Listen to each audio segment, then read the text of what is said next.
Uh, I'm doing this again. What's up, guys? Take 3. Yes. Third time's a charm. Yeah. What's up, guys? How's it going? Yesterday, I released a video illustrating some of the changes we're seeing in the skill tree in 2.1, the upcoming Talisman League. In this video today, I've invited ProjectPT and Hegemony as the experts. Into this video, we're going to discuss these changes and how they are impacting the game, or how we believe they're going to impact the meta of the game. And before we start doing that, I'm going to ask you guys to introduce yourselves. So, Project and Hedgie, where can people find you with Project, if you start? Oh, there's ProjectPT, so you can find me through Google. Just use YouTube or Twitch, ProjectPT.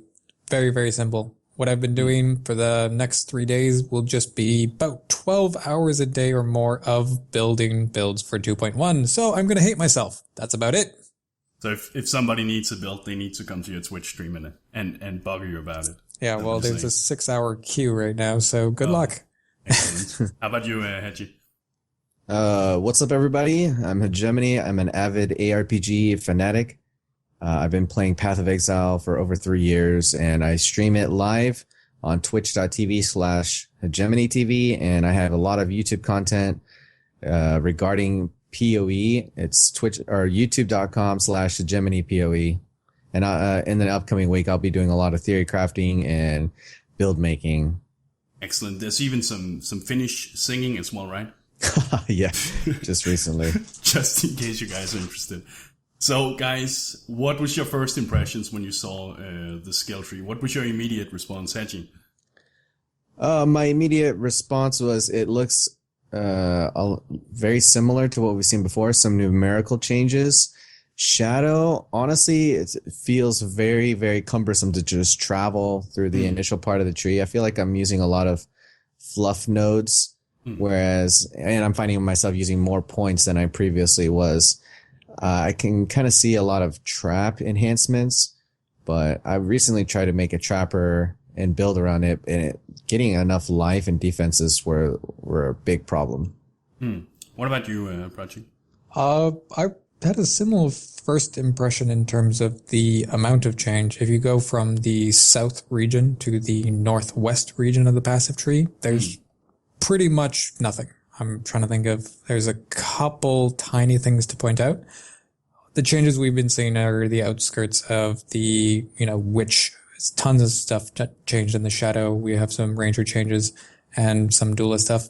Overall, I can honestly say I was really hoping for a huge kind of shift so that we had to think a little bit more. But, we work with the numbers we have. In the end of the day, they're just numbers and efficiency. It feels fairly safe, right? Mm-hmm. We're not left with the impression. You're not going to be horribly surprised if you're comfortable with the 2.0 passive tree or even the 1.3 passive tree. It's funny that you mentioned the life, Hedgie. You feel like you lack life when you're spending some points in the shadow tree. We've seen that the blood siphon and the corresponding skill nodes have been nerfed as well. Why do you think that is, guys? Do we need less life in the skill tree, in that part of the tree? Project? We kind of do, to be completely frank. Now, it does depend on the content we're facing. We've been able to deal with significantly smaller health pools in previous content, especially 1.1, 1.2, a lot of 1.3.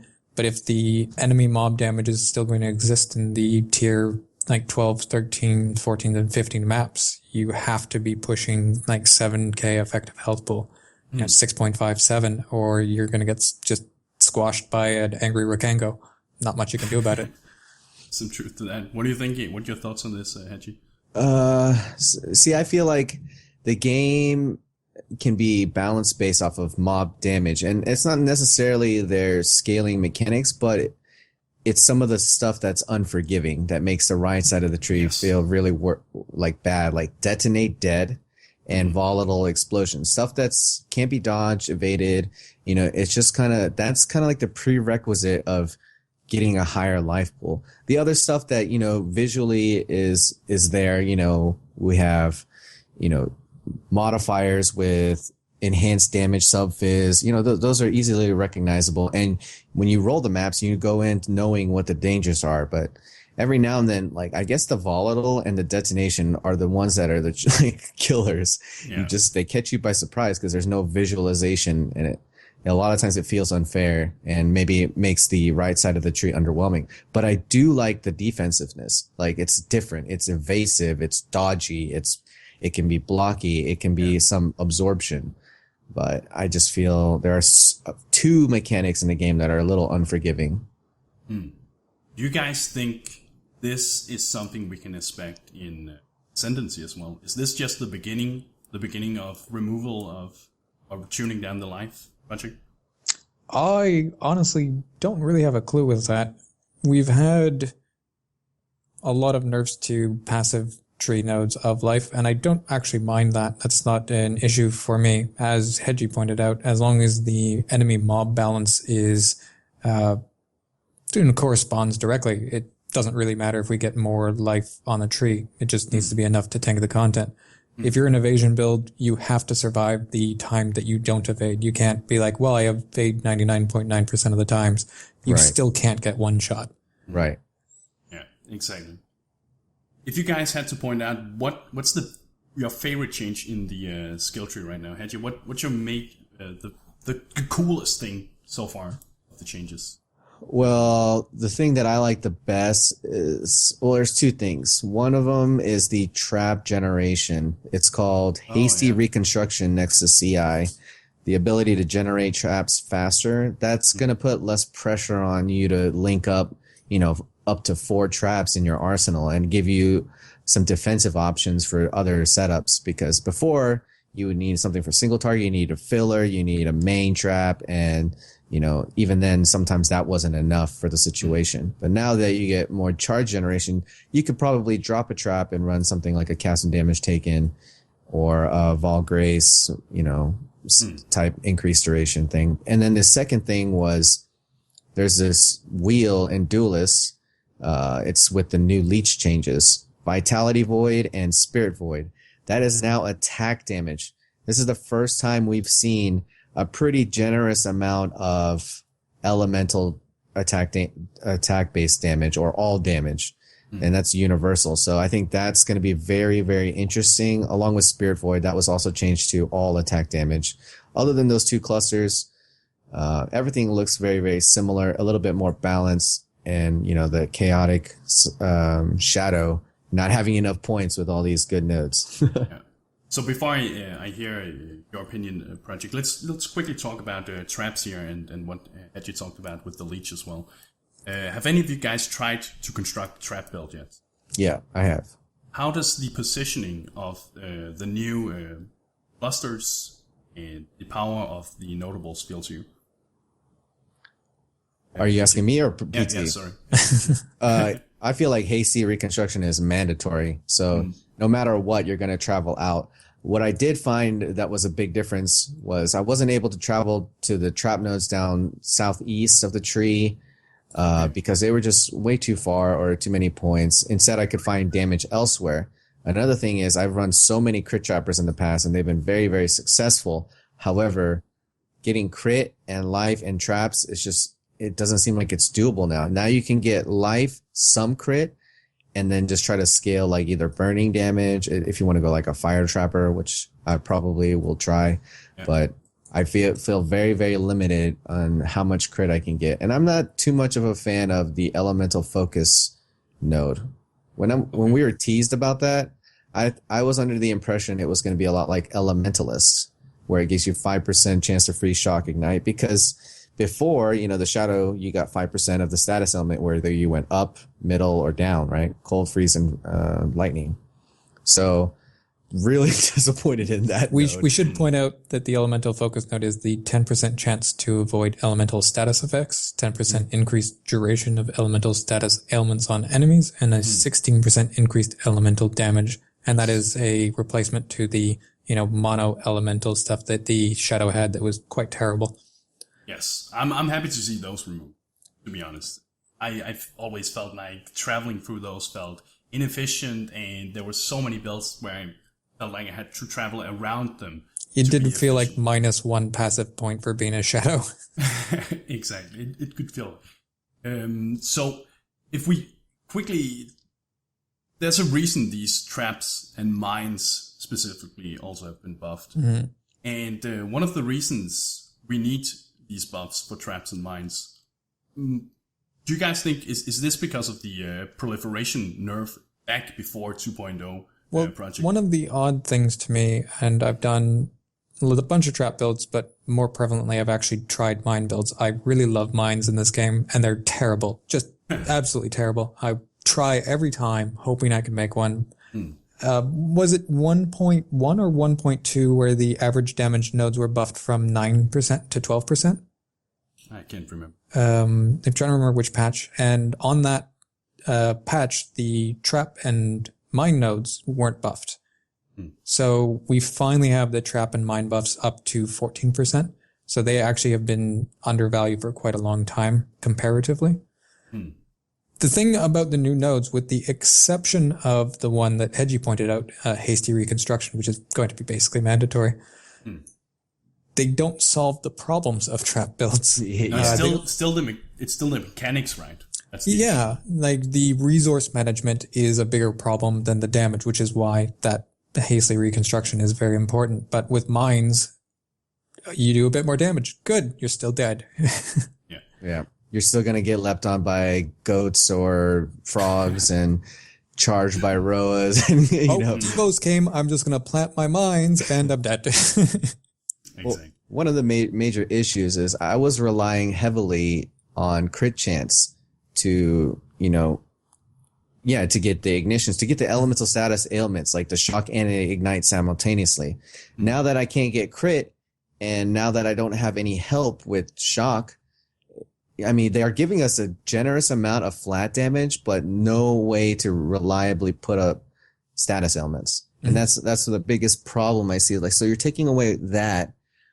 Honestly, I feel like it's underwhelming now, but with the Ascension coming, I think this is setting you up for a really good Ascension class, but it may not be the way we want it or the way we need it to be if in the current state of, damage in the game. Do you see any of the new skill gems working with great synergy between the traps and the current skill tree now? Contagion is a little bit of a wild card until we see it in action, but as a prolif mechanic that scales by overkilling, a trap is potentially, like, Contagion can probably carry traps if it's strong enough, just like Fire Prolif used to carry the trap builds. You can kind of cheat the resource management, which is the limitation. This is why Fire Trap was so prevalent. It wasn't that the Burn Prolif necessarily had that power. It's that the Burn Prolif allowed you to clear more packs to cheat the resource management of your trap limitation. And if Contagion does cheat, that, but bypass. Let's use that word. Well, you can figure out what I mean in the context. Okay. You guys, how do you guys see a trap setup, a fire trap setup? Which support gems do you feel like will be the prevalent ones for, or fire trap, for instance? Are we gonna see people actually trying to prolife, or are we gonna see the multi trap setup here? I would imagine the multi trap because of the flat damage added, right? Well, I'd probably still use the single. We're getting a lot of flat damage. It's very generous. They buffed the whole clever construction wheel. Now those nodes are like, slightly higher numerically, and we got some detonation radius, or trap trigger radius, I should say, which is quite nice. Yeah. At the same time, we have reduced area of effect, though. Many of in the skill tree. Would you guys pick up the area of effect nodes for those spells you've been trying out? Oh yeah, of course. I always pick up the AoE nodes with the trapper. I usually go Witch AoE and Templar AoE. It's so hard to give up the Templar AoE as a trapper. It really is. Yeah. It definitely feels very underwhelming if you do not get AoE nodes. And with the AoE being nerfed, how do you guys feel about that? I kind of feel robbed because it's taking away some of the area from Heralds too, and it makes unique Herald builds very a lot more underwhelming. That's 10% less AoE on your Heralds.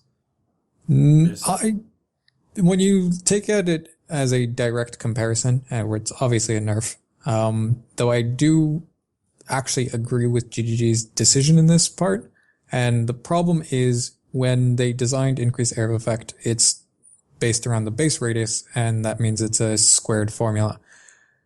Area of effect scales really, really efficiently, and you're forced to take it. It's like what you just said. Why do you always on a Trapper get the Witch area of effect and the Templar? It's hardly a choice, realistically. Mm-hmm. I don't like area of effect being on the passive tree. I think it's awesome with Carcass Jack, with Divinaris, but it's just something that's so good you can't really pass it up. So I don't mind them toning it down as long as, they scale some of the ones with quite terrible area of effect to compensate. Yeah, I mean, that's the thing. I only think they're going to do some of the most underwhelming skills like, Storm Call and Glacial Cascade. I mean, those two were mentioned and nothing else is mentioned. So I think, other things are not going to get that same courtesy of the base. Get excited for your mini ice crashes. I think I kind of like it. I feel like area of effect was getting a little out of control, and that's one of the reasons why app clearing speed can sometimes get completely out of control. Especially, and that's the same issue we had with proliferation back before Awakening as well. I also think while it's a slight nerf to a lot of spells are AoE based. It's also indirectly a buff because we have a lot of increased area damage as well. It's not just the reduction of the area effect. We are actually seeing a lot of damage added to these nodes as well. Do you guys agree with that change? Not really. I mean, area damage. I mean, at a certain point when you're itemizing and you're gearing, you're going to have enough damage. You just need it to touch as many mobs physically like possible on the screen. Like getting your presence on the map is going to play more of a role in the higher end game. I mean, because there's a lot of things that you can use as scale damage. So getting a little bit more damage and not hitting a mob versus getting more area and hitting it for a little less and then using gear and gem levels to compensate, I think is a much better clear speed route. And I definitely think this is going to hurt it quite a bit, but is that a bad thing necessarily? Is that a bad thing? Hedge is going to say yes. I'm going to say no. There's a reason I've invited both of you guys. Hedge, you like really fast builds that can that clear stuff very efficiently. Project, you like the more slow approach. You like to get your ass kicked. I don't mind fast builds, but I've also played like 70 Exalts shield charge builds, which couldn't even survive 68 map. It was so terrible. I'm going to say the initial change on the skills is okay, but I feel like Heralds should be compensated. I think they need to retain the AoE-ness of, Herald of Thunder's reach and Herald of Ash and Herald of Ice need to, get bumped up in base area if that's the case. I think Herald of Thunder is in a very awkward place in this game right now. Due to how they scale, due to the amount of flat damage scaling, that they give to spells, how much they function with crit and how much they don't function with non-crit. They're very, very awkward. They're great or they're useless. Yeah, it's just such a unique skill. I feel like it's suffering from general balancing. Growing pains. Yeah, exactly. So, Project, what was your two favorite things you saw in the skill tree? I thought you completely forgot, and I was actually getting ready to bitch about that. Like, Hedgie gets to talk about his, but no, and we'll talk more about Leech as well. Actually, located quite close to the Vitality Void node that Hedgie was talking about, and I generally don't even play in this district of the tree. There's Dirty Techniques. Now, they modified the awful bleed wheel that used, the bleed damage over time, horrible wheel. Yeah, bloodletting, right? Bloodletting, yeah. Now it's a 20% damage over time entrance node, then a 10% damage over time, 10% skill effect, then a 40% damage over time, 10% skill effect, 25% chance to poison on hit against bleeded enemies, and then the other side is 25% damage over time. Now, I don't even necessarily know how great that is going to be, but for reference, my favorite node in the passive tree previously is Claws of the Magpie. That's the, stealing charges on claw with claws. Haven't played a clawed build in months, but I just like non-uniform wheels. They can have synergy, but I don't like this is damage, because if I have a node that's damage and I have another wheel that's damage, I pick the wheel with higher damage, and there is no choice. This has a little bit of flavor to it, and I want more of that. Do you guys see possibilities with dirty techniques? Yeah. Yeah. I think people, you know how we have so many builds, like if we go two-handed, we have a single target skill and an AoE, whether you want to use heavy strike, sweep, cyclone, sweep. But this kind of opens the window for not relying so much about damage, but prerequisites. Maybe using puncture to start out, puncture with a melee splash getting an AoE buff, giving it like that one tap, and then start going to town with Viper Strike. You know, things like that, setting it up for better clear speed on higher end mobs. Obviously, you don't want to hit something twice if you're playing a melee character, you know, during every pack. But, you know, when you run into that formidable boss and you want that extra boost in DPS, having a 4-link, increased duration, you know, puncture, AoE, melee splash, or something like that as a prereq, that could be pretty nice as far as like boosting your deeps and using Viper Strike as a main. Even worst case, it's another 20% on your Val Haste, which gives you a second.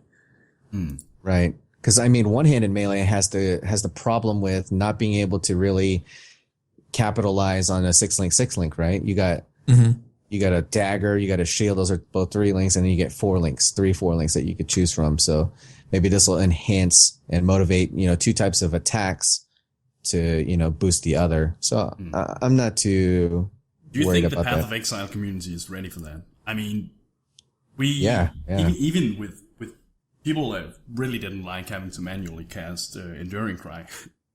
We're so lazy with auto It curses. feels. I'm not sure. I'm not sure if people really want, you know, anything else rather than the movement speed or movement ability and right clicking. But the question is, does it become a better game by enforcing this? If we enforce this, would it be a better game? What do you guys this think? actually kind of breaks down to a bit of probably a philosophy one between mine and Hedges. If you're clearing at a speed like your Wind Ripper, Split Arrow chain, who cares? You're going to one-shot 3 screens away, and you're just going to keep going. There's no reason for finesse. Just win. Who needs finesse at that point? Yes. But if you slow the game down, it would make sense to add more synergies with, let's say, the weapon swap, GMP, puncture, weapon swap, bloodlust gem, but that doesn't function in a game that's as fast as Path of Exile is. Yeah, true. I think as long as the opportunity cost is there, I have no problems with playing a little bit slower builds, as long as if it means other opportunity costs like defense. Like if I'm suffering a little bit in clear speed, how much defense am I gaining? If that's a substantial amount, then it's worth it. If I'm playing really fast with this high clear speed, am I going to get wrecked? Is it going to require me to play on my, you know, tip-top game, you know, to survive? Things like that. Those are factors that I'm always considering, and it's a balance of the two, because I love offense and defense together. I don't just stack one, because, you know, if you play hardcore, you're not going to live very long. Project, what was the other thing from the skill tree you? The other thing from the skill tree is, if I had any doubts that I wanted to play a shadow, I don't have doubts of wanting to play a shadow, so I appreciate that. So you now know that you do not want to play a shadow. Yes. Even if you were to go full poison. It's one less class I have to think about.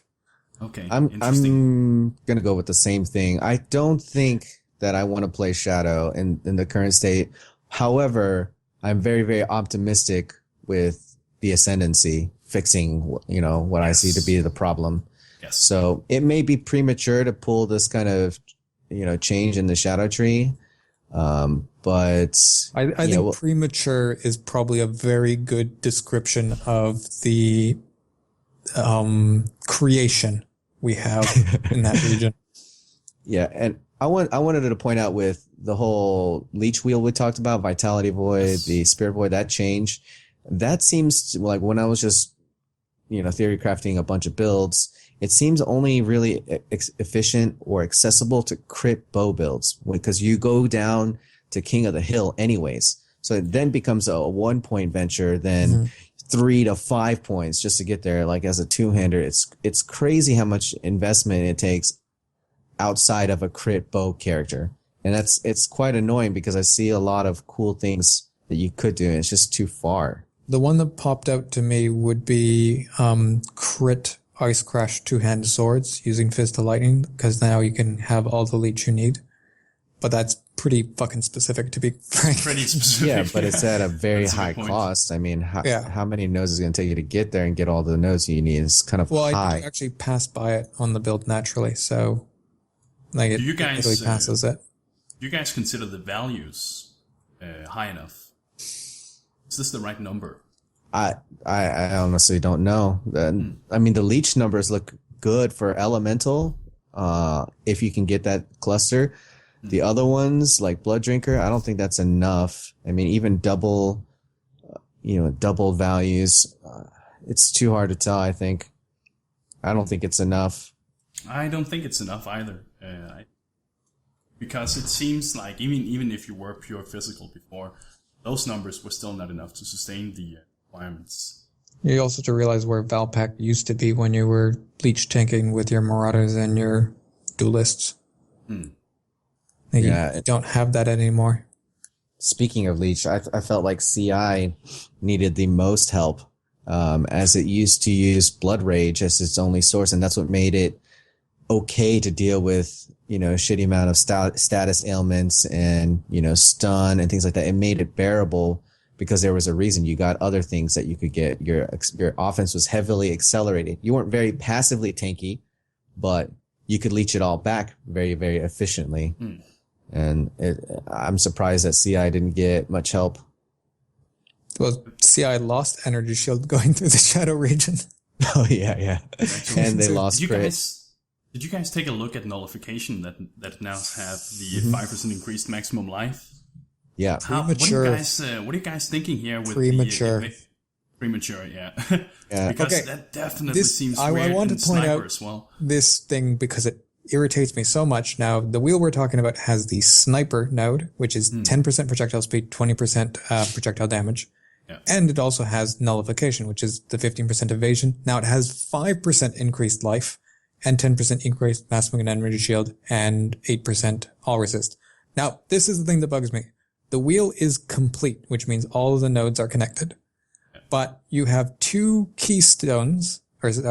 notables in a wheel, and they have no matching stats. They are connected directly within the wheel, and you can go from an evasion energy shield node directly connected to a projectile damage node and then get a notable that has nothing to do with the first node you took. That is inconsistent with anything they have ever put in. And when I saw this the first time, I really thought this was a mistake. It does look like a mistake, doesn't it? Wow, you just point that out, and I just realized that it's like they're unrelated. Like, when do you see? Yeah, it's never happened before. Yeah, they're really trying to push you into some kind of hybridization. Yeah, which I don't think it's ready for without Ascensions. If you're low life EK, you're like, wow, thank you, but beyond that, you're kind of pissed about that. Yeah, it's a very interesting hybrid here with evasion, energy shield, and life. Yeah, I mean, I've been a big fan of that, like the evasion, energy shield, life, EB, MOM. But again, I feel like I'm spending way too many points hanging around in shadow and not getting as much as I should. And, speaking of which, they did take out 40% global critical strike chance between trickery and cold-hearted calculation, which I think is good because they give you some of it back in Ascension. They're very generous with the Ascensions. True. But then, we don't have Ascensions right now, so why do it right now, The other thing you have to remember is the power charge, which used to be connected to the node right above cold hard calculation, is another 1 point passive disjointed. So not only do you lose 40% critical, you also have to spend another point to get a power charge, which is essentially losing 60% critical. It's true. Yeah. And that's what the Shadow needed to become more inefficient. I used to use get, that. Sorry, Go ahead. Okay.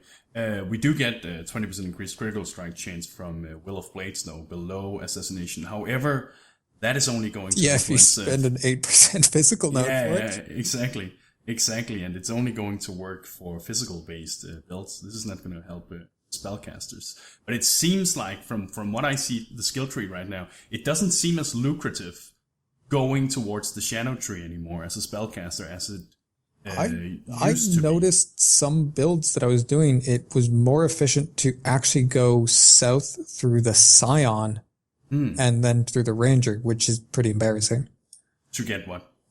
Just certain nodes, it just ended up being a little bit more value. Pick up the True Strike, go to the Heart of the Killer, pick up the Charisma Wheel, Valpak, and just skip through. It was quite painful to move in and out of the Shadow. Yeah. I have no idea if this is true, but with the subclasses coming in Ascendancy, I feel like we're already seeing some themes added to the skill tree here. Also, if you guys take a look at Occultist Dominion, which was previously Elemental Dominion, the notable the Witch starting area, the one that gave spell damage or elemental damage to spells. We're seeing just the name by itself indicates that it's moving away from elemental damage, right? And I think that's what we're going to see with the subclasses. That change actually made sense because it was always a slightly awkward node, especially for EK. It was. Yeah. Though I should point out, spoiler note, if you were like, oh, they're going to fix Templar. No. In case you were excited. What do you mean when you say fix Templar? Yeah. What do you mean I feel like Templar is okay other than the armor energy shield nodes and possibly the regen nodes above it. From elemental nodes to melee damage nodes or elemental nodes to spell damage nodes, which just make it go a witch. Yeah, true. It's just that weird transition of stats. If there wasn't a weird transition and it was consistent, no problem. So how do you guys feel about the nerfs to the Scion starting area? Project, you've talked a lot about jewels and Scion before. What's your immediate response to this? I personally... And can you tell us about what are the nerfs? So the projectile damage nodes south of the Scion are now 6% rather than 8%. Now the attack speed nodes are the same. The spell damage nodes are 6%, so that's not adjusted. The area of effect nodes... First spell damage node is actually nerfed. Oh, that one's an 8% rather than a 10 now. Yeah. The area of effect damage nodes are, rather than being 3-4%, are 2-5% and a 10% area damage. Your regen nodes are now, they're 2.3% rather than 0.4%. Trying to resist look the same. And I think that's about it. That's though. it. And there's Harrier as well. Harrier. Harrier lost 1% attack speed, 1% movement speed, 1% cast speed. Yes. What do you got? How do you guys feel about this? Is it warranted? My eye is twitching that the 10% area damage node comes first, and it's like the prereq to the other two. Like, I'm just like, why couldn't it be at the end, please? Yeah, good. We're all waiting for them to remove that fucking regen node and put the area node there, and we're like, please, just do it. I feel the life regeneration changes can actually be pretty significant for Righteous Fire builds. It's just 0.2%, but it does make a significant difference. It may mean you have to spec into other clusters in order to make that work. I feel like that's the biggest change, actually. The projectile damage, of course, is the most apparent one, but probably not as impactful when it comes. Yeah, it is. It isn't. I don't think. Yeah. And Righteous Fire is not where it used to be in terms of popularity in play. You know, it got a kick in the balls and it didn't recover. They bumped the melee damage nodes. Those 6s into 8s. Oh, yeah. Still not going through them. Oh, I didn't know they were buffed. Yeah, they were 6s and now they're 8s, but They're absolutely fantastic now. Best build ever. Thing is, I've never been happy with the Scion jewels. And I feel that jewels are one of the more interesting things that can be implemented in the game. I don't think they're where they need to be, but, you know, it's a game that grows and balances. However, by giving jewels some of the most powerful, versatile itemization that can exist in the game, just thrown into the Scion, as we get more jewels, as we get more unique jewels, the sign's going to become more and more problematic. And I feel it's a balanced nightmare. Like, just get rid of the jewels and give them appropriate starting passives. It's too much power in customization. Like, those nerfs aren't going to affect my choices of a sign at all. It's going to be the exact same reasons. That jewel's better. Exactly. Yeah, Exactly. but on the same token, like most builds that I make, I can get anywhere from 4 to 5 jewels. So I'm even if I'm 1 jewel behind, I don't feel that far. And I don't think Scion's like that dominant, but No. Yeah, I don't think she it is. solves the problem of the jewels being there. The problem is the versatility that it offers. But speaking of jewels and classes, I mean, look at the Shadow. Shadow's never had a generous jewel. You're always having to spend 3 or more points getting it. I was really hoping they'd free that jewel up, and they didn't. Yeah. Every class, the Witch gets the one next to the power charge is very accessible. You have the Templar who gets one, going out a main highway anyways, usually gets Elementalist. Slightly annoying, to be completely honest, but never horrible. Yeah, and then you have the Marauder that has a 2-pointer, right next to the Endurance charge, which is another popular highway. But like the Duelist even gets one next to Golem's Blood. But the Shadow is just like out in BFE, and I just like he gets the one right there, and you're just like it takes so long, and you go north towards the Written in Blood highway, so it makes it harder and harder to justify going below that on that parallel to get the Witch jewel between Shadow and Witch. So it's like it's kind of annoying that Shadow gets no jewel love or easier access. Good point. Well, if you check the tree, if they would have connected nullification to the dexterity node, it could have been more passable. Mm-hmm. Yeah, but it could. We have this region between nullification, saboteur, and depth perception, which is now a miasma of you lose 5 levels. Like I can't understand why that happened. You just lose 5 levels. The int node above cold-hearted calculation. I used to always take that highway through the power charges to get to like the trap stuff, and I don't do that anymore. Like that power charge is bye-bye. Yeah, I agree. And because that power charge you don't get, it makes the cold-hearted calculation that much worse, which then makes the assassination, which lost 2 20% criticals, that much worse, which then, sorry, Shadow. Rest in peace, young one. It seems, I don't know if is it unfinished? Is that the word we're looking for here? Underdeveloped. I think it's a little underdeveloped because it doesn't address the issues that Shadow. Is it a matter of them buffing the notables? Is that what you guys are saying?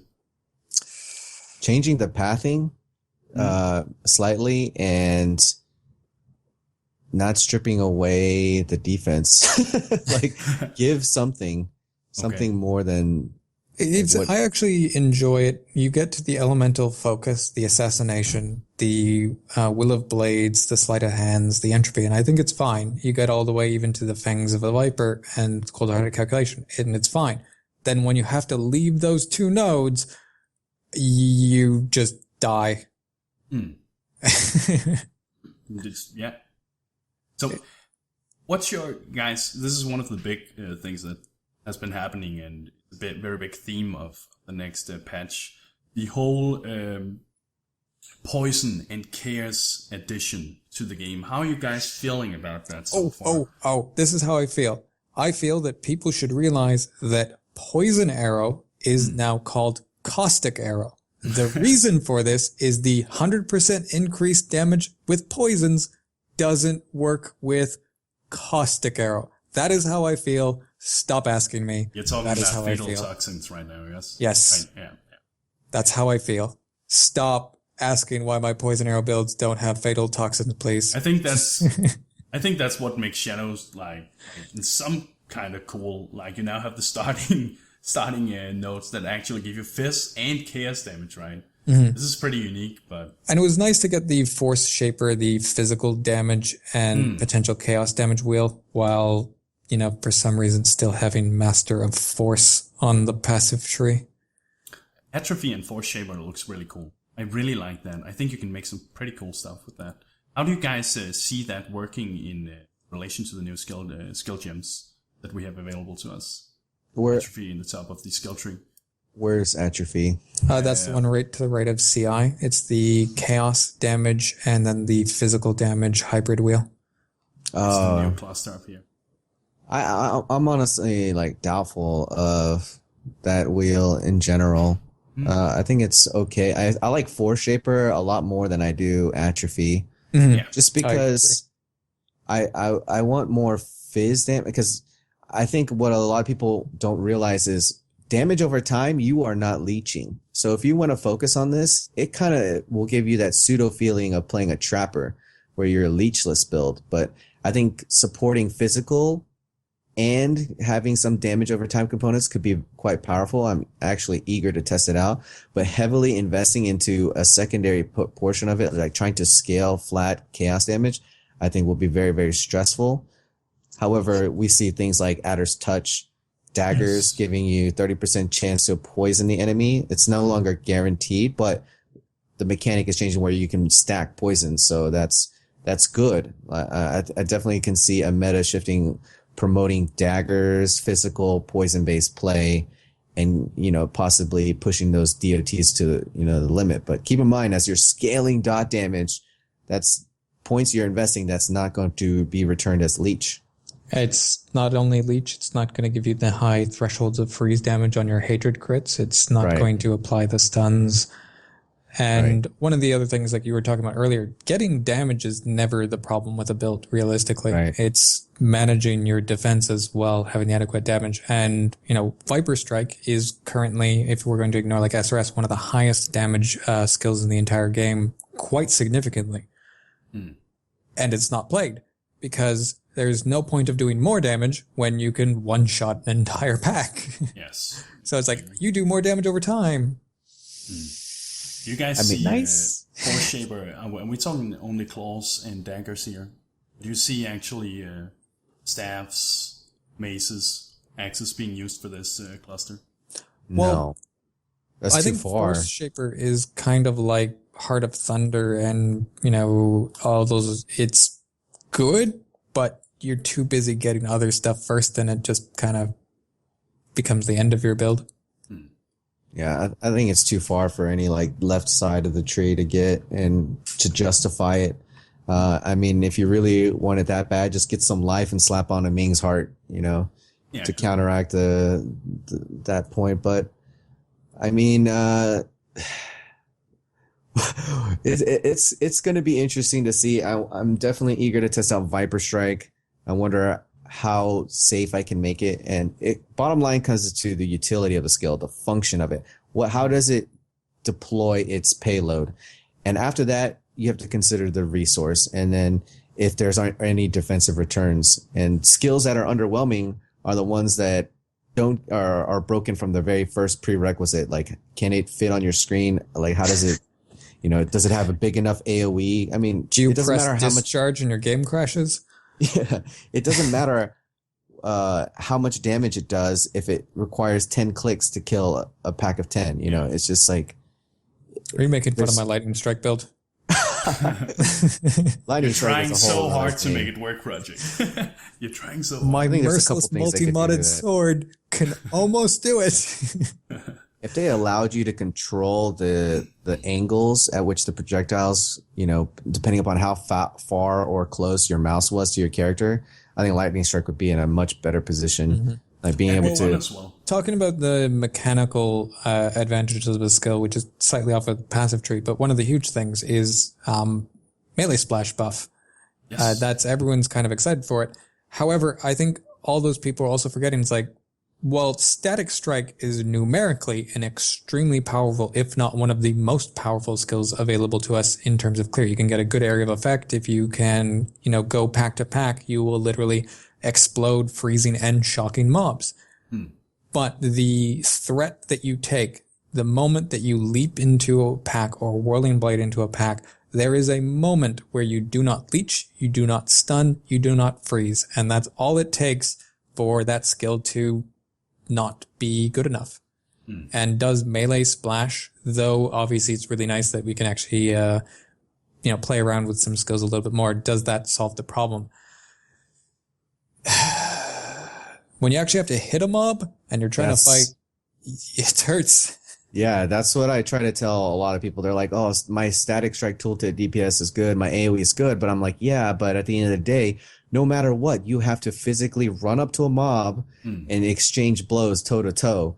And what are you going to do when that sub-fizz Rakengo's there by himself looking at you in the face with static strike? What are you going to do? You're just going to sit there. At least with sweep, you have an option, ground slam, you can range it. Like, it gives you these alternatives. Even though it's not the best DPS or clear speed, it still has that secondary function. I don't have to engage in this fight this way if I can just, The prerequisite for a good melee skill is not to require the melee hit. Right. Pretty, like, you get Host in 80 plus or 79 plus map. Good luck meleeing him. Good luck. Yeah. So guys, we should also quickly talk about the Ranger. So have you guys made any Ranger builds so far? Yes, I have. What's your thoughts on the pathing and notables so far? I've made a lot of Ranger builds. People give me a Shadow build, and I make them a Ranger build. That's pretty much what I do too, because evasion life is so much more preferable for me. Yeah. I think if they did something defensive, instead of giving you like physical chaos damage starter nodes, giving you like maybe your dot damage gives you some amount of leech or return or regen. It needs some kind of defensive start to the mechanic. And if they want to go with the DOT chaos theme, arcane, whatever, that's fine. But Ranger start, it's really good, efficient life and hybridization of defense. 4% attack speed, 10% projectile damage for the second node. Yes, please. Yeah. And it sucks when you make a build and you can't capitalize on both starter nodes. That's like one of the big things that give you a reason to make a class is when you can make use of, hey, 14% LE damage, 12 ES with like 12 life, 14 fizz. And it's like, when do you want to pick those up together? CI Ice Crash, fizz to lightning. God. Jeez. Here I am trying to make the build work, and everyone's like, oh, nobody plays Shadow. Which I want to point out, on my CI Fizz to Lightning, I didn't play Shadow because it wasn't the best build for it. Holy crap. Okay, I think I just bit my words because I just saw that the Ranger starter node is 18% proj damage, no longer attack speed. Nope. Wow. Did you not notice that? No, I did not. Nobody pointed that out to me. So that does take some of the sex appeal out of Ranger because, I mean, you don't have the accuracy either. Yeah, that 8%. Well, that never had it was just 8%. The second node was the accuracy, 10%. Yeah. Duelist was this. Wasn't it 20% increase? Well, that actually puts a lot more power into classes being Duelist over Ranger by removing the 8% attack speed, because the Duelist still retains the 6% attack speed and the 8% accuracy. This is why I always went with the Ranger over the Duelist. Always. Yeah. It was always superior. Attack speed was just so universal. Yeah. I mean... that's interesting. I like what they did with the Ranger. Now, there's some things with the Rangers that are a buff. There's some things that are Rangers that are nerfed. There's 20% critical strike chance for some odd reason. That's just kind of sticking around there. But which one are we talking about here?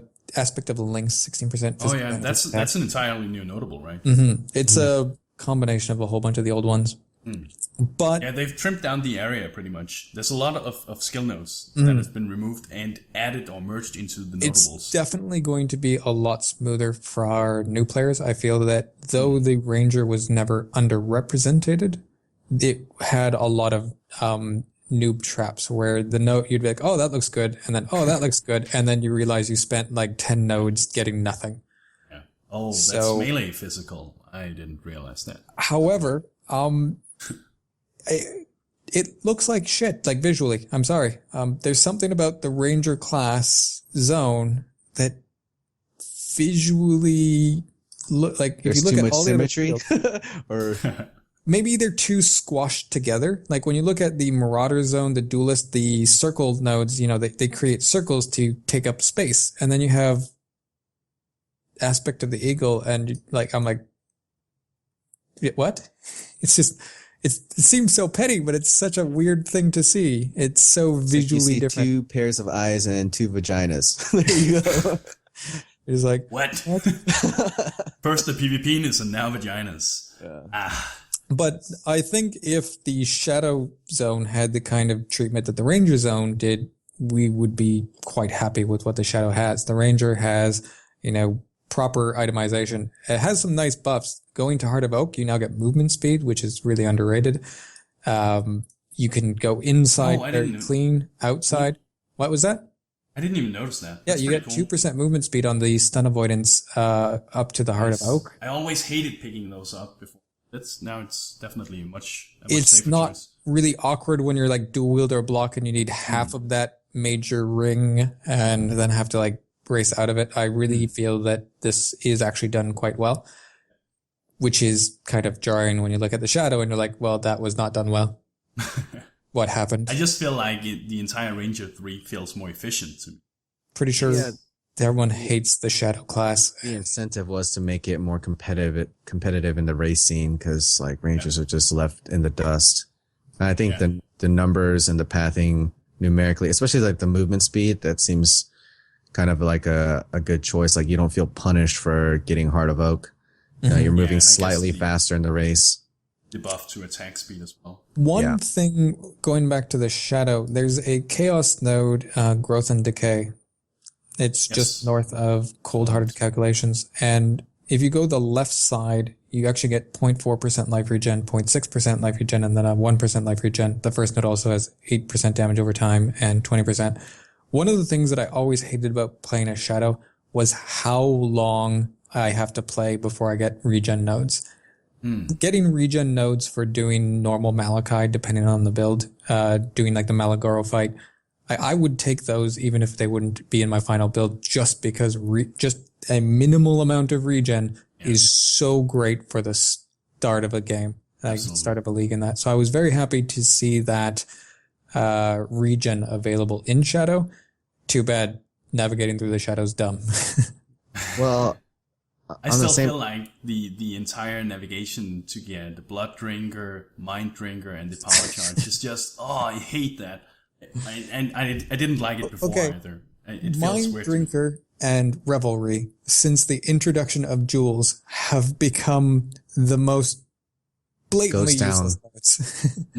Sure, I guess not blatantly. While you're leveling and the jewel doesn't exist, yeah, I guess maybe there's a point of that, but why? Like, no, please. It didn't even, Mind Drinker hasn't been buffed, has it? It's the same as before, isn't it? Yes, it is. It's still the same leech, and it's still physical. I got 0.4%, the double. Oh, was it 2 before? Yeah, 0.2. Oh, okay. You sure? Okay. Yeah, I'm pretty sure. Okay. Oh well, everything it's was still doubled in leech. Yeah. Why are we still talking about it? It's still bad. Well, good But point. going back to what Project was saying, I enjoy the way Shadow plays thematically because you're like an assassin in this ARPG, and the more kills you get, the more returns you can get. So what I found myself when I was leveling is, as a Shadow, I was potting more, but I was killing a bit more with like my fire traps. They were very volatile, getting good elemental damage nodes. So Blood Siphon and Soul Siphon, when those were introduced, the Shadow started feeling really good for me because I was getting a lot of rewards from killing huge packs. So that was kind of my pseudo regeneration. And I think it's important to retain the feeling of the character. Like in this character, I don't ever have to flask because I'm so tanky. I'm a Marauder. I have plenty of regen. I take very little damage. I have armor. And witches are like, kind of squishy, but they got good spell damage nodes.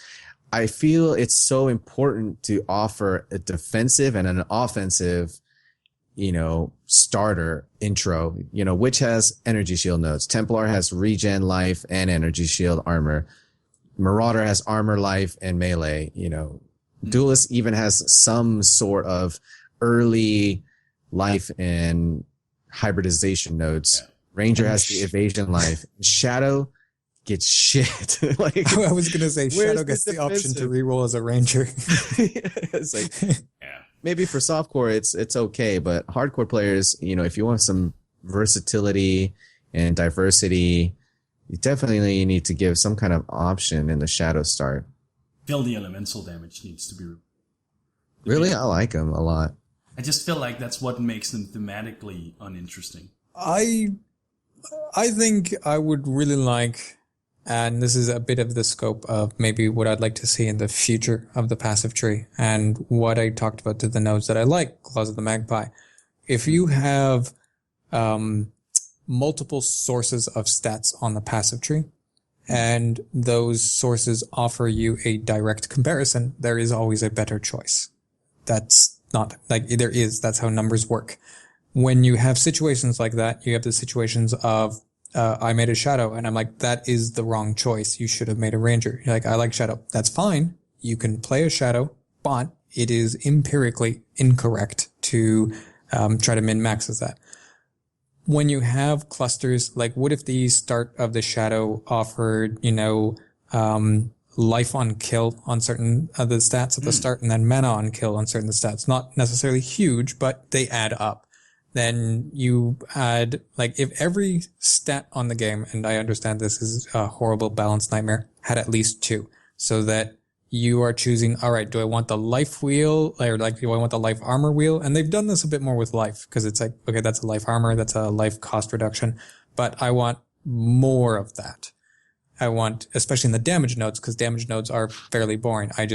This is my build. These are the only damage nodes that work with it. So where are the most efficient ones? Done. I'm a genius. There's no skill. It's all about the defense management, which isn't bad. But why am I not like, oh, I want this increased duration wheel that also has lightning damage, rather than choosing maybe the cast speed and regen wheel, so that there's more dynamic to the choices. And then you're always like, oh, I want this one and this one, but I can't have them both. When I'm choosing between 2, it's like, okay, this one's 2% better than that one, so I take the 2% better one. Good. Well done, me. But min-maxing can be kind of subjective, because I don't feel like we're representing, softcore players who just care about damage, or if they're making a build that's going to get one shot by Atsiri, who cares if you have 15 more life, you're going to take a one shot. You just want to min-max that DPS and avoid the mechanics altogether. And some people are okay with taking the occasional death if it means they can clear, that much faster. It's not the nodes are that much worse. Well, I think the real offenders of the scenario I'm talking about are the damage nodes, because this damage wheel is better than this damage wheel. There's definitely more, do I want a defense wheel over a damage wheel? But there's no argument of, I'm doing, Glacial Cascade. Do I want the elemental damage nodes at the start of Shadow, or the spell damage at the start of Witch? That's not a question. Yeah. Well, actually it is with Glacial Cascade. But since elemental damage doesn't scale the entire scale. That's why it's not a question, because you go Witch, because it's spell damage. Oh, I got it. Okay. I was like, what? Did I miss something? Okay. I was like, were you going to be like, oh, but what if I was using Glacial Cascade scale, Herald of Ice, and I was using Doriana's Catalyst, and I just used the wrong base skill? Fair enough. So guys, we're running a bit out of time, but I want to ask you guys, what do you feel, what had you hoped they would add that you don't, or that they haven't added to the skill tree hedging? If there's anything. There's some stuff, but make Project go first, because I want to collect my best thoughts. Okay. Oh, so I'm saying the shitty thoughts. Yeah. So there is a homogenization that exists with the passive tree, and I want this to be pushed as far away as possible. Now, what I mean by this, and I talk about balance is not homogenization. They're very, very contrary. If I want to make a sweep build, and you tell me, I ask you this question, is it mace, is it axe, or is it sword? That's all I need to know. That's not fun. The wand wheel, because wands were weak, they just put this generically powerful wand wheel, so now you have to have it in the build. You want your axe wheel, they have a generically powerful axe. Now you have a generically powerful dagger. Why the specific nodes push you into regions and remove your creativity? I don't enjoy that aspect. So I would love wheels that have, like, rather than the dagger wheel, a crit focused wheel that maybe is budgeted in such a way that the itemizations of daggers gain more from it. Or, you know, there's the onslaught wheel, which is the current axe one, but it's not specific to axes, and you can have a bit of flavor. But as long as you just have literally the axe, the mace, and the sword wheel beside each other on the side of the tree that uses the axe, the sword, and the mace, it's like, oh, that's my difficult choice this morning. Oh, Yes. I sweated tears for that build. Well done. So you want more unique choices in the game. You want to. It's weird because I feel like I'm not talking to Project PT. He was so against Ascensions being limited to the classes, and that's kind of like what he's advocating against. Like if you have Ascensions available to every class, that's going to create, I mean, yeah, there's theoretically a possibility way higher than the number of builds, but people are always going to flock to that one. Well, here's the thing. If we very lazily took the argument and compared it directly, my argument would be make all the specific nodes general nodes, which then increase the choice, which is the same thing. That would be a really dumb idea because then everyone would make one build, and it doesn't compare directly. But this would be saying take off the specific, you know, axe nodes and mace nodes, or just make the nodes have more flavor that would fit the itemization of an axe more efficiently, rather than just, hey, there's the axe wheel that's insanely budget. You want to play with an axe? Have fun. You know, if you're doing a wander, how creative is your wander build really going to be? I think they did a really good job at separating the distinctions between the weapons, because they gave, you know, the weapon to excel in a certain category, and I think it's okay that they're next to each other because it's thematic with the actual character. Like a Marauder is a two-handed buff guy who swings around two-handers like it's going out of style. You have axes that give you onslaught, maces that give you stun AoE, and then swords that give you crazy amounts of attack speed and accuracy. So in that regard, it to me, it doesn't look like it makes sense if a Shadow is picking up all these two-handed weapons and he's like, yeah, I'm a Shadow. He's like more the evasive smoke, arcane. Well, once again, I don't have an issue where they are in general, but they're 1 point from each other with the exact amount of points in the exact amount of wheels with the keystones. Axe is technically slightly different, perfectly itemized for that exact base type. And it's like creative. Yeah, that's I agree. more It's a little boring, right? Okay. Yeah, I don't have a problem with the axe nodes being by the Marauder or the mace nodes being by the Marauder. They're literally 1 point with the exact same point investment around the exact same life nodes with the exact same notables with the exact same like cost efficiency, so you can pretty much compare the 1-to-1. And I'm like, really? Yeah, really? true. Maybe like, because they do have other clusters like in different areas. Like and I think the other Galvanic clusters Hammer. are the good ones. I think Galvanic Hammer, as you mentioned, the, you know, Blade of Cunning, the not great wheels, the ones that you ignore more often, you know, by the Blade, Blunt Instrument, ones that people are like, which one are you talking about? I haven't heard of it. Those are the good ones. Yeah, I feel. Oh, go ahead. I was just going to say, and other than that, there's so many unique jewels that are cool ideas and have nowhere to fucking put them. Give me better jewel locations. Not more jewels, better locations. When you say better locations, are you talking like more efficient locations as well? Not, well, you can blame the jewel or you can blame the unique, but there's like the cold steel. There's a whole bunch of ones that are interesting, but you're like, oh, where can they go? And you're like, oh, these are empirically terrible. Thanks. Yeah, true. Yeah, I feel like with the thing that Project PT was talking about, how they're like, you know, 1 point away. It's good to give, because the outside of the tree signifies that you're specializing. You know, it's going to be very hard to balance. You know, especially with resolute technique, that keystone needs to be accessible to all kinds of weapons. And as far as like new players that come into this game, they need some help and some direction, and then they can go venture off further away from the tree and, you know, figure out where they want to go, which I think it's not a bad thing. It's just a counter argument. But the style of the passive tree being in such a way to help new players, I'm I've seen new players' builds. I have some disagreements in let's be honest, the you hate help new players. that it gives. You fucking hate new players. You want them out of this game. Fucking elitist. I've seen these new builds, and let's say they don't direct as well to the mace nodes on the mace builds that you would hope to see. I've seen these new players coming into my game, messing things up. Anyway... They're the ones that are asking my fucking caustic arrow builds after investing into fatal toxins. Yeah. True.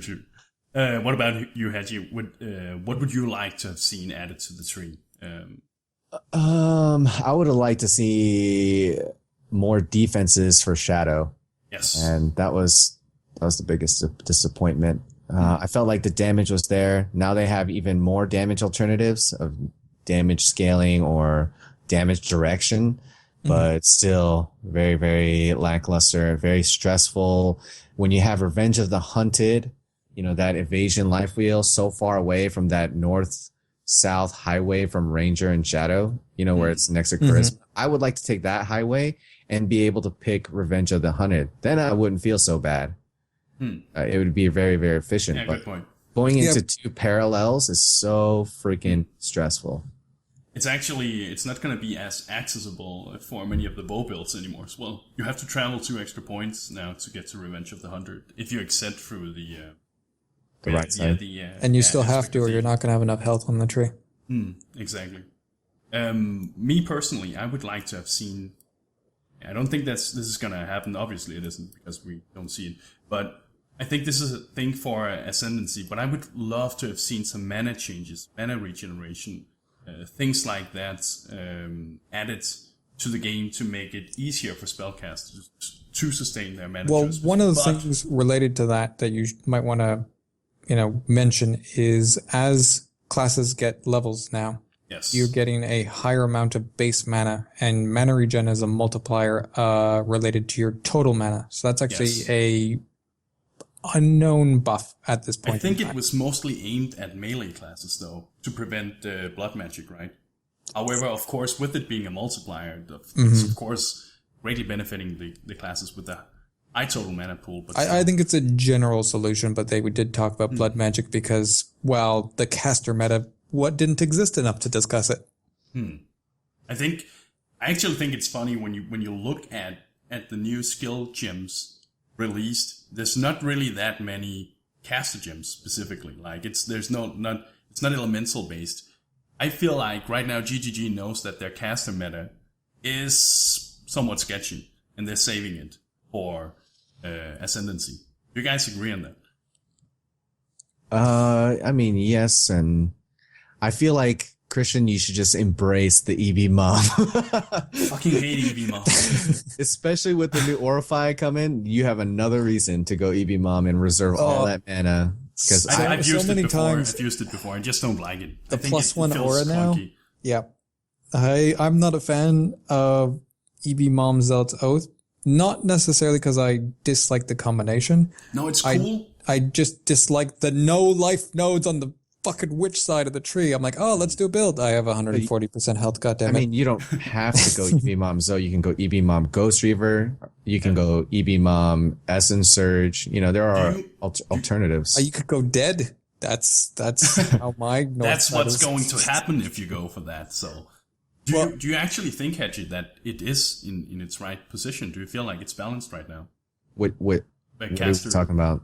Like EB Mom, caster defenses, mana regen, being able to sustain the skills with that system. Well, some skills clearly need to be readjusted in their mana costs. I'm not saying but it becomes much less of a problem with EB Mom. And I've had no problems with my current set, but those are also the cheapest projectiles that are out there, like casting Ice Nova, Ice Spear, Arctic Breath, Fireball. Those are all extremely stressful and not really viable. Are not worth it. I think one of the issues I have with it is that it's so many points you have to invest, and those points you could have used on increasing your damage, which already seems fairly low for many spells right now. But then we are seeing in the development manifesto that we're going to see some increases to damage for spells. That's so. I mean, we'll have to see. for the trees that I've constructed, it's only been 4 points to pick up all 3. Okay. I mean, so I it's think not. EB Mom Zeltzot is fantastic, and I don't doubt the strength of it. The most annoying part to me is actually frenzy charges. Frenzy charges ruin so many builds because it's like, oh, you want to do a trap build. Now you have to do EB Mom Zeltzot, even if you didn't even want to, or could have done something else because you have to run the chess piece to sustain your frenzy charges, and that's the only way to have the damage. And I'm just like, you know what? I love the DeAndre's Elixir, Restless Ward, EB Mom Zeltzot. That's great. But your frenzy charges has just ruined the choice for me. And I'm like, nerf frenzy charges or give me an alternate way. Give me frenzy cry, damn it. Yeah. Frenzy cry. Frenzy cry. Just imagine that visually. Cry. Yeah. Well, guys, we're running out of time. Do you guys have anything you would like to add near the end here of the discussion of the skill tree? Frenzy cry. Frenzy cry. No, I mean, I just want to say that even though that the tree has had minimal changes in a lot of areas and a lot of changes in other areas, I feel itemization is a huge factor when we consider, possibilities for builds. So usually GGG releases 35 uniques coming into like a new challenge league. So there's Threshold definitely, jewels, which we have not a clue about. Yeah, that's a huge unknown that can build, enable, and maybe take some of these problems away from, what we're experiencing. And maybe Shadow there has a unique that, degen damage heals you or something, or maybe there's something we don't know, or some other chaos mechanic. And then though people kind of talk about the balance changes as if we've been given numbers, we haven't. We've just been told directions of builds, and directions are meaningless without magnitude. Mm-hmm. I definitely think the skill tree is the lesser impact of this patch. The skills are going to... Yeah, the supports. Yeah. And Flame Totem is still going to be good for leveling, so please stop asking. Yes. Flame Totem, it will be. It will. And it's even looks like it's getting buffed. Well, you get Flame Totem plus Searing Bond. Yes, please. Yeah. Oh, yeah, that's pretty and cool. Blasphemy Aura. Okay. Flame Good. Totem. I'm not getting any of these questions that you're getting, but well, I'll host you next time. Send 700 people your way. It's just entire time. Caustic Arrow. No, I'm not getting Fatal Blades. Guys, I want to thank you very much for coming on. Frenzy I Cry. appreciate it. Thank you, Hedgie. Thank you, Project. Yeah. And last, guys, tell us again, where can people find you and why should they look you up, Hedgie? Twitch.tv/Hegemony TV and Hegemony PoE. I'm very new player friendly, so I won't, shoot down your questions. I won't make you feel like crap, but I'll sit there and caress your hair. Compared to Project. I'm not mean to new players. I'm not. Like the devil.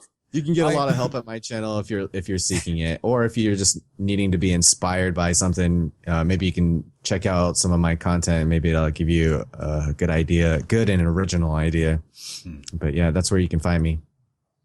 Project. For me, you can find me once again, twitch.tv/ProjectPT, or you can look on YouTube, just Project PC, same thing. I've been doing a lot of the mechanical information guides on Path of Exile. I obviously have a focus right now towards builds, looking at some of the path efficiency, and I'm going to be just trolling around in 2.1. Now, just expect a critical view, and if you expect anything less, well, you were warned, and you're dumb. All right. And he'll also do your price checks for you, so. Yes. Just whisper him, ask for price checks. He likes do not that. mind. Also, try not to ask other people for price checks. They get annoyed. All right, guys. Thank you very much for coming on. I appreciate it. And to you guys and out there. your uniques, they're garbage. Nobody cares. Yeah, true. To you guys out there, thank you very much for watching. Remember to subscribe for more Path of Exile content. And we'll see you guys later. Oh, and of course, do you even nerd? Do you? Thanks, guys.